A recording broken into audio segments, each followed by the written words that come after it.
destroy human persons. To destroy the life of a child, even if they are as small as to be in the germinal, embryonic, and fetal stages of human development, is still in defiance of medical ethics. Do no harm. Every day on the 4th floor of this building, approximately 22 unborn children will lose their lives to horrific violence. So that institution can make a buck. This is unjust.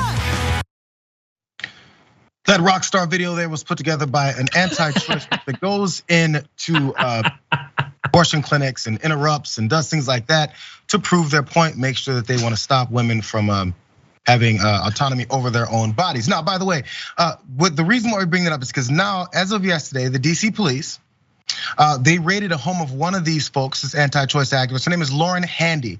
This is in connection to some indictments that they put down on her and 9 others in a connection to one of these types of raids that they did or show acts of activism that they showed at an abortion clinic in 2020.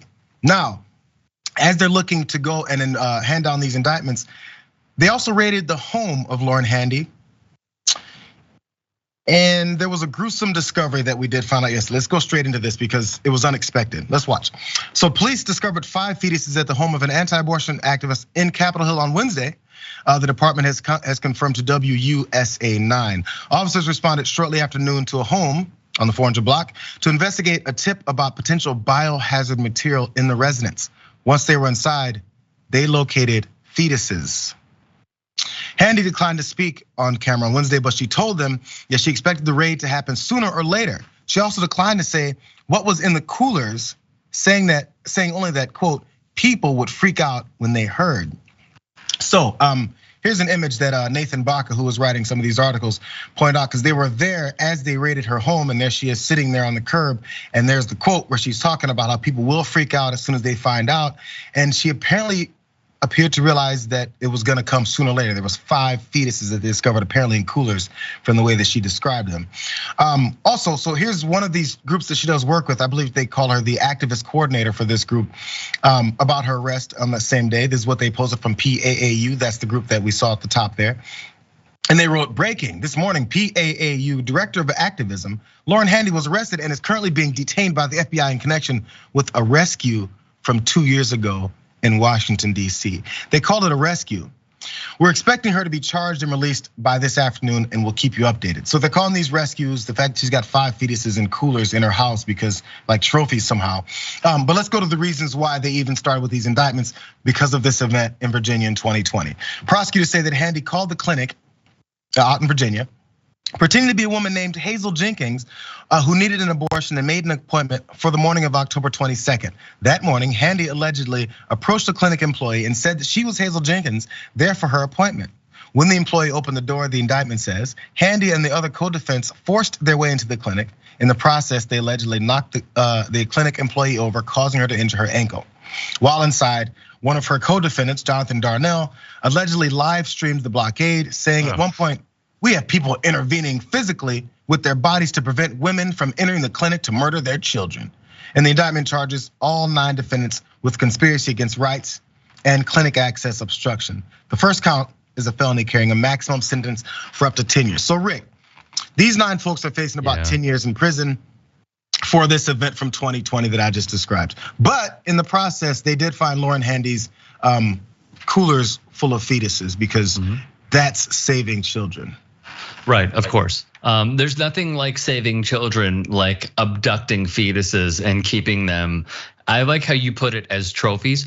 I view it way worse. I'm just curious, like, what will it take exactly for folks who go out into public and do horrendous acts like these for the charges to stick? Because if you look up Lauren Handy, and I'd love to know how she came up with Hazel Jenkins. There's so much to this. For all we know, it could be like, when people say your porn name, it's like your middle name and the street you grew up on. Like maybe that's her version. It's Hazel Jenkins. Regardless, I'm just curious, like, why does it feel like when clearly a Republican, a conservative, and a conspiracy theorist why does it take so much for like some charges to stick? Like, why is there such a high bar and threshold for these people to hit in order to face any sort of repercussions whatsoever?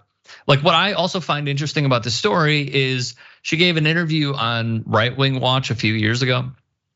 And she basically said they recruited kids into her, I'll say it, a cult, and used them essentially as shields because she viewed it as police officers would not arrest kids because they felt bad about it, or they wouldn't be as rough on the kids because they're minors, or they wouldn't serve as heavy fines or jail time because they're minors. She also essentially said, like, I can't live in a world where I know like the unborn are dying.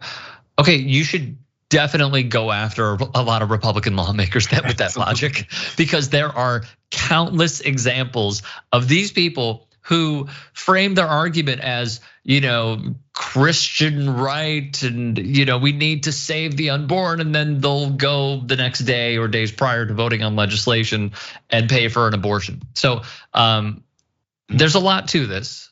I understand that, but I think my main takeaway is these are the people that the Ron DeSantis's, the Kevin McCarthy's, the Donald Trumps of the world are empowering with their actions.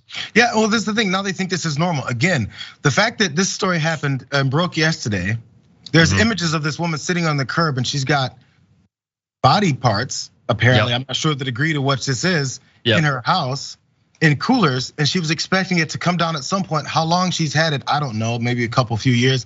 What if they never really came to this crackdown? What if they did extend what you're saying about not really coming down on these types of folks for longer? What was the plan? There's a sadistic approach to this. There's this weird attachment to it, like I'm the savior of man.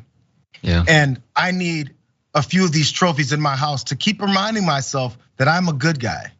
But you stole them. I'm sorry, very quickly, allow me to interject. One of the things I love is watching the Good Liars on TikTok, who are two comedians that essentially go and just use Republican logic against these people. And one of the things they say is like, so how do you feel about abortion? And they'll be like, oh, I'm all for it. We gotta save the children. And then they're like, well, how many children have you adopted? How many children have you saved? They're like, oh, I don't adopt. It's like, oh, it's like that Carlin bit where he's like, they care about you so much until you're born. And then it's like, we're gonna cut social services, we're gonna take away anything that could help you in the long run. You just have to be born, and then we will throw you away, is basically. Well, your whore mom should have never done that, is what they say afterwards.